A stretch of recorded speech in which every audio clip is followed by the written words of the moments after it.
I'm Jeremy. Today is day 408 of reading Harry Potter and the Order of the Phoenix. Let's get started.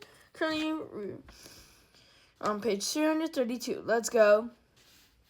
You're not still in contact with him, are you? So what if I am? Said Hermione coolly, though her face was a little pink. I can have a pen pal if I... He didn't only want to be your pen pal, said Ron accusingly. Hermione shook her head exasperatedly and, ignoring Ron, who was continuing to watch her, said to Harry, Well, what do you think? Will you teach us? Just you and Ron, yeah? Well, said Hermione, not looking a mite anxious again. Well, now, don't fly off the handle again, Harry, please. But I really think you ought to teach anyone who wants to learn. I mean, we're talking about defending ourselves against Voldemort. Oh, don't be pathetic, Ron. It doesn't seem fair if we don't offer the chance to other people. Harry considered this for a moment, then said, Yeah, but I doubt anyone except you two would want to be taught by me. I'm a nutter, remember? Well, I think you might be surprised how many people would be interested in hearing what you've got to say, said Hermione seriously. Look, she leaned toward him. Ron, who was still watching her with a frown on his face, leaned forward to listen too. You know the first weekend in October's a Hogsmeade weekend? How would it be if we tell anyone who's interested to meet us in the village and we can talk it over? Why do we have to do it outside school? Said Ron. Because, said Hermione, returning to the diagram of the Chinese chopping cabbage she was copying, I don't think Umbridge would be very happy if she found out what we're up to. Harry had been looking forward to the weekend trip in Hogsmeade, but there was one thing worrying him. Cyrus had maintained a stony silence since he had appeared in the fire at the beginning of September. Harry knew that they had made him angry by saying that they did not want him to come, but he still worried from time to time that Cyrus might throw caution to the winds and turn up anyway. What were they going to do if a great black dog came bounding up the street toward them in Hogsmeade, perhaps under the nose of Draco Malfoy? Well, you can't blame him for wanting to get out and about, said Ron, when Harry discussed his fears with him and Hermione. I mean, he's been on the run for over 2 years, hasn't he? And I know that can't have been a laugh, but at least he was free, wasn't he? And now he just showed up all the time with that lunatic elf. Hermione scowled at Ron, but otherwise ignored the slight-on creature. The trouble is, she said to Harry, until Voldemort, oh, for heaven's sake, Ron, comes out into the open, Cyrus is going to have to stay hidden, isn't he? I mean, stupid ministry isn't going to realize Cyrus is innocent until they accept that Dumbledore's been telling the truth about him all along. And once the fools start catching the real Death Eaters again, it'll be obvious Cyrus isn't one. I mean, he hasn't got the mark, for one thing. I don't reckon he'd be stupid enough to turn up, said Ron bracingly. Dumbledore'd go mad if he did, and Cyrus listens to Dumbledore, even if he doesn't like what he hears. When Harry continued to look worried, Hermione said, Listen, Ron and I have been sounding out people who we thought might want to learn some proper defense against the dark arts, and there are a couple who seem interested. You've told them to meet us in Hogsmeade. Right, said Harry vaguely, his mind still on Cyrus. Don't worry, Harry, Hermione said quietly. You've got enough on your plate without Cyrus, too. She was quite right, of course.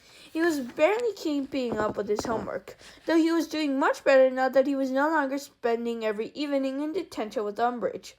Ron was even further behind with his work than Harry, because while they both had Quidditch practices twice a week, Ron also had prefect duties. However, Hermione, who was taking more subjects than either of them, had not only finished all of her work, but was also finding time to knit more elf clothes. Harry had to admit that she was getting better. It was now almost always possible to distinguish between the hats and socks. The morning of the Hogsmeade visit dawned bright but windy.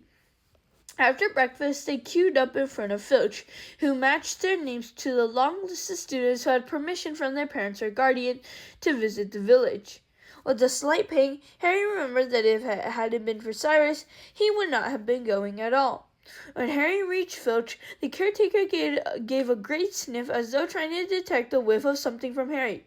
Then he gave a curt nod that sent his jowls a-quiver again, and Harry walked on, out onto the stone steps and the cold sunlit day.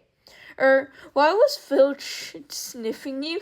said Ron, as Harry, and Hermione set off at a brisk pace down the wide drive to the gates. "I suppose he was checking for the smell of dung bombs," said Harry with a small laugh. "I forgot to tell you." And he recounted the story of sending his letter to Cyrus and Filch bursting in seconds later, demanding to see the letter. To his slight surprise, Harry found that the story highly interesting and much more, indeed, than he did himself. "He said he was tipped off you were ordering dung bombs, but who had tipped him off?" "I dunno," said Harry, shrugging. "Maybe Malfoy. He'd think it was a laugh."